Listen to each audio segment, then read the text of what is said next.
Hello বন্ধুরা, welcome back to my another art video.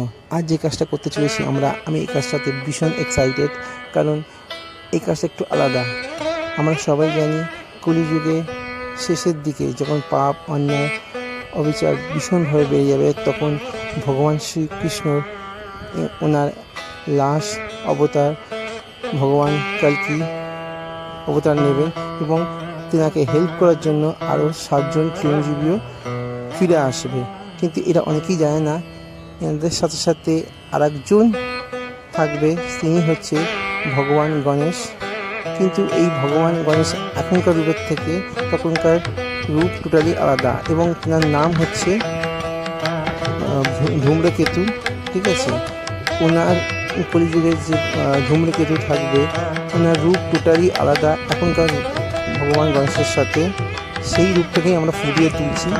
ঠিক আছে, আমি কাজটাতে পেয়ে ভীষণভাবে এক্সাইটেড, আর কাজটা করতেও ভীষণ মজা পেয়েছি। আমি দেখতে পাচ্ছি কাজটা অলমোস্ট ফিনিশ হয়ে গেছে। আমার বাবা ফিনিশিং কাজটা করছে, আমি এইটা মাটির কাজটা কমপ্লিট করেছি এবং বাবা এটা ফিনিশিং কাজ করছে। ঠাকুরটা বড়, প্রায় 6 ফুটের কাছাকাছি, আর এনার রূপটা লাস্টে আপনারা দেখতে পারবেন। টোটালি লুকটা ভীষণ ইউনিক, এখনকার গণেশ ঠাকুরের থেকে আলাদা। আমরা এখনকার গণেশ ঠাকুর যেরকম দেখি শান্ত, সেই রূপ নয়। ঠিক আছে, কলিযুগের যে ধূম্রকেতুর লুক থাকবে, সেই লুকটা টোটালি আলাদা। আপনারা এবার আস্তে আস্তে দেখতে পারবেন। কঙ্কালের মাথার ওপর বেতাল শুয়ে আছে, বেতালের মুখ দেখতেই পাচ্ছেন, এবং এই ধূম্রকেতুর অনেকগুলি হাত থাকবে।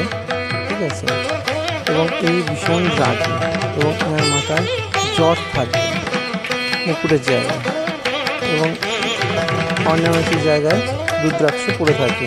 অলমোস্ট ফিনিশিং হয়ে এসছে, দেখতেই পাচ্ছেন। আস্তে আস্তে আমি দেখাচ্ছি। আর গলায় অবশ্যই একটা সাবও থাকবে। আমি এটা করে ভীষণ মজা পেয়েছি। আপনারা দেখে নিশ্চয়ই কমেন্ট করবেন কেমন লাগছে আপনাদের।